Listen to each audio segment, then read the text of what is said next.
আসসালামু আলাইকুম viewers, welcome to my channel Samira Sanjana. আবারও চলে আসলাম নতুন একটা রেসিপি নিয়ে।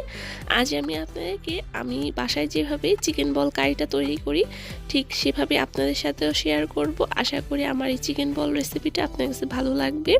আর আপনারা কিন্তু এই চিকেন বল রেসিপিটা সাদা ভাত, পোলাও, ফ্রাইড রাইস, রুটি, পরোটা সব কিছুর সাথেই খেতে পারেন। অসম্ভব মজাদার একটা রেসিপি এবং ছোট বড় সকলেই কিন্তু এই রেসিপিটা খুবই পছন্দ করবে।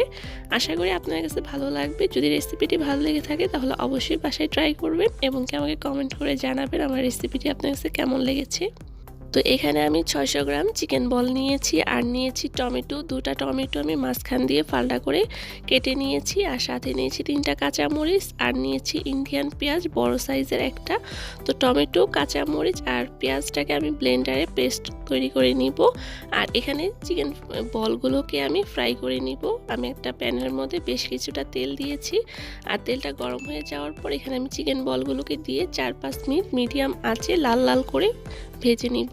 আর এই চিকেন বল কিভাবে তৈরি করতে হয় তার রেসিপি আমার চ্যানেলে 2-3টা দেওয়া আছে। আমি একটা ভিডিওর লিঙ্ক এই ভিডিওর ডেসক্রিপশন বক্সে দিয়ে দিব, আপনারা চাইলে ওখান থেকে দেখে নিতে পারেন।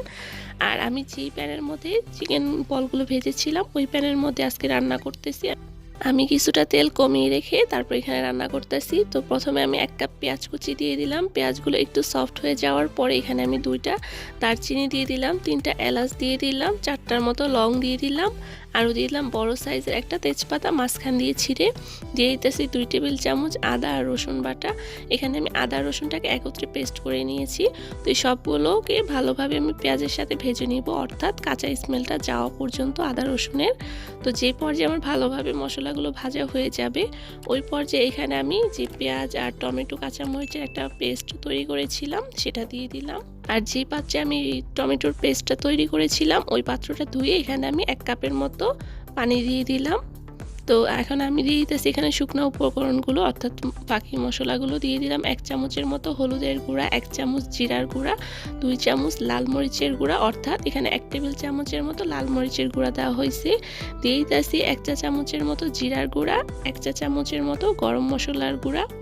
তো এখন আমি এটাকে একটু নেড়ে দিব, কারণ যেহেতু এখানে টমেটোর মিশ্রণ এটা নিচে লেগে যেতে পারে, তাই আমি একটু নেড়ে চেড়ে আবার এখানে দিয়ে দিয়েছি স্বাদ মতো লবণ। তবে লবণটা এখানে বুঝে দিবেন, কারণ চিকেন বলে কিন্তু আগে থাকতেই লবণ দেওয়া আছে এবং চিকেন বলের মতো বেশ মশলা দেওয়া আছে, তাই এখানে শুধু আমি যে গ্রেভিটার জন্য মশলাগুলো অ্যাড করেছি।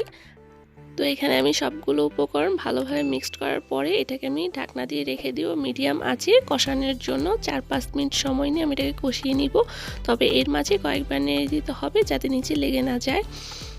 আর যে পর্যায়ে মশলাটা সব ভালোভাবে কষানো হয়ে যাবে ওই পর্যায়ে আমি এখানে ভেজে রাখা যে চিকেন বলগুলো আছে ওগুলো দিয়ে দিব। দিয়ে আমি সেম আবারও 8-10 মিনিটের মতো এগুলোকে কষিয়ে নিব।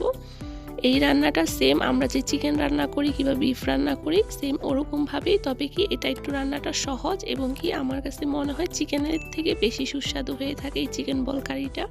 আর এটা রান্না করতেও সময় লাগে না, যেহেতু চিকেন বলটা আগে থাকতেই রেডি করা থাকে তাই।